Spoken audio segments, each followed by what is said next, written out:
Bom dia, tô aqui na beira do fogo.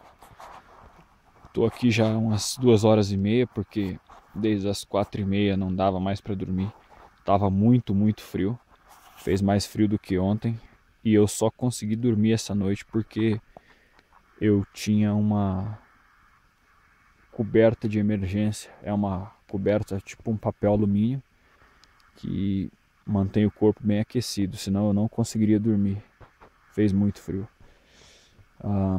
Bom, mas é isso. Tô indo logo mais para Yosemite Falls e logo mais então tô de volta lá embaixo no vale e depois rumo a Los Angeles e Grand Canyon. Yeah! Até mais.